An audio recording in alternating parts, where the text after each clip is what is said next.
everyone. Thank you for your presence here. And thank you for your interest in this depth of discovery. It is really for people that love discovery and that are really ready to actually start discovering inside. Usually, when all outside discoveries have been exhausted, and then there is a turning towards what is inside.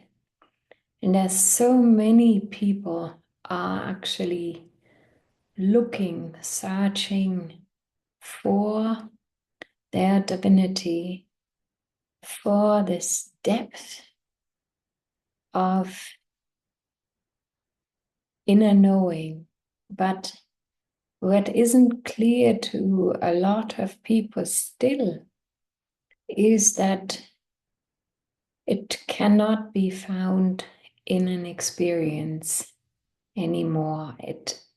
It has to be an inner discovery that is different and that is about recognizing something.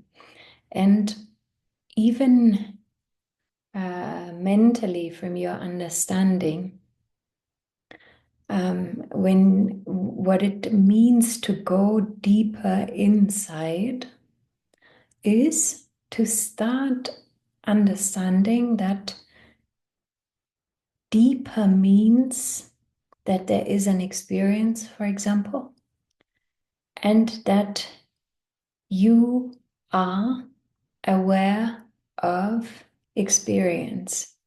So even on a mental level, you can start to understand, okay, there is one step deeper means to be aware of, because there is something that is simply aware of all experiences. And what is aware of all experiences is awareness. So the seeking actually has to start pointing, the seeking energy, pointing towards discovering what is this awareness, what is consciousness.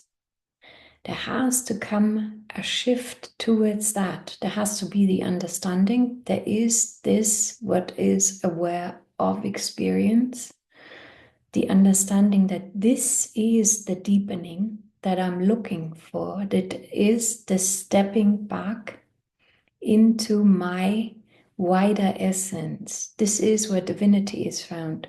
And then to understand, how can I discover awareness, discover myself as awareness or consciousness, or in other terms, how can I become aware of awareness? That is that is the exploration. That is this deepening and this widening as well into what you are as before experiences, as what is aware of experiences, and as what is untouched by experiences. The Yogasutra talks about this unified essence that is unified with consciousness. The knowledge, the wisdom that you are at every moment of time already unified with awareness. You're continuously aware of. That's why it's also said you are already looking from that all the time, because you're also always looking already from awareness. This awareness is impersonal, and you are always already unified with that. this discovery that you are making is oftentimes then a discovery that starts, and that's what Patanjali also talks about, starts by having oneness experiences or oneness union experiences with an object that seems to be outside of yourself. Ultimately, again, it is always actually one unified whole, one unified beingness, and one big display of perfected form that emerges from this unified essence. And all these experiences form one whole as well. Now, in the beginning, when you have these union experiences, and a lot of people have, you actually have all the time, you're unifying yourself with thought. That's why you are, unfortunately, is what is opening up to you isn't so much this unified field, you could say, because you're so strongly identified with your own mind, the own contents, your own emotions, your own whatever is going on at this moment of time. So this awareness part of yourself that can be aware of itself or can be focused on distinct appearances cannot start to actually also be aware of this more larger space. And what he says, Patanjali, in the beginning, when you have these union experiences, again, ultimately they are pointing you back to being already unified. It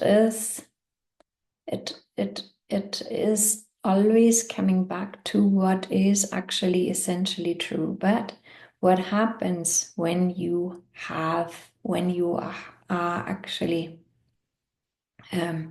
whether it is a union experience that you have with an object, or it is a oneness experience with awareness, afterwards, usually the mind kicks in and tries to very hardly interpret what is happening or how to interpret that then from this focalized point of view. And even when objects arise within awareness and there is a oneness experience, these appearances, which ultimately is, are also colored by the mind, colored by what you know, your memories of an object. So in the beginning, it isn't very pure, actually. Even oneness experiences aren't very pure because there is afterwards quickly an overlay by the mind that comes up with the definitions, the ideas, the memories, whatever it has learned about an object. It isn't a pure experience of union yet. Patanjali says that in the beginning, watch what happens. The mind kicks in instantly and wants to interpret. We're trying to continuously interpret experiences, especially when they are as deep as oneness experiences, union experiences, even your own experiences of awareness, your own findings, your own confirmation of awareness, of nothingness, of emptiness. Also, please know all of this you have to discover, you have to find, you have to remember, you have to confirm to yourself. What I'm talking about is always about you discovering this. And you have to, if you want to deepen into who you are, you will have to confirm this to yourself.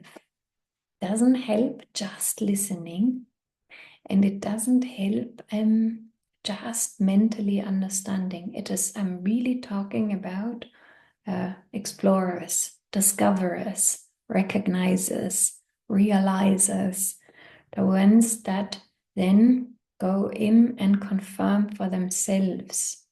That's why, for example, in this yoga text, then the Fast Sutra, he talks about Anushasana. It means this is not a discipline that should just be theoretically known. It has to be experienced. It has to be confirmed for yourself. All these findings. But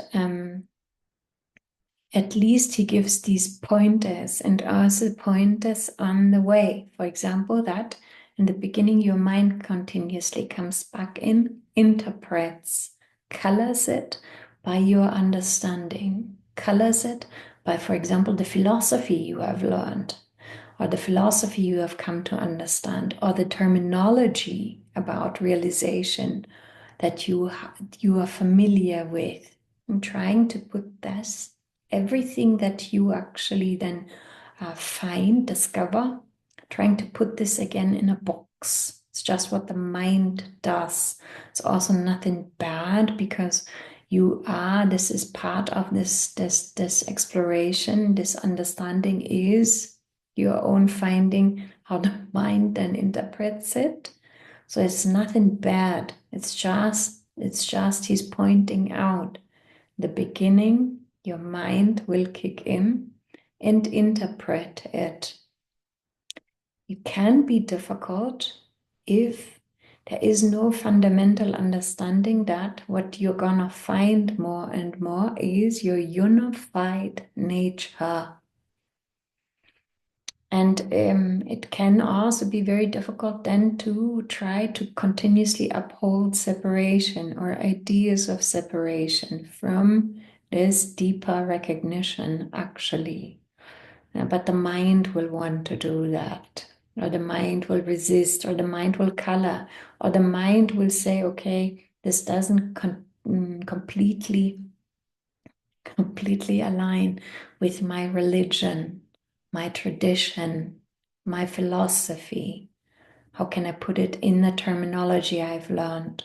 How can I put it in the words of Ramana Maharshi? How can I put it in the yogic tradition, in the Advaita tradition? It is about you finding infinity, finding your limitless essence. Everyone who is trying so hard to describe it is only actually able to describe it from their vantage point, and also just has this restricted gamut of describing it to you. That's why also it's your finding, and it's a continuous openness to finding. That's why it is really for the explorers, for the discoverers, for those who go all the way, for those who know, I have to go inside, I have to reconfirm what is spoken about here for myself. I have to find this out myself. That's also my suggestion to you and my hope for you. Each step, each confirmation, each finding is so precious. So don't underestimate your own findings or your own discoveries on this pathway of actually exploring divinity. It's nothing small, and especially not small-minded to do this. So in this sutta, he says, watch in the beginning, whatever you're finding on this path of recognizing that you are already unified, that the mind kicks in, and colors it with your favorite kind of ideas about this. Namaste, everyone. Thanks for listening and for being here.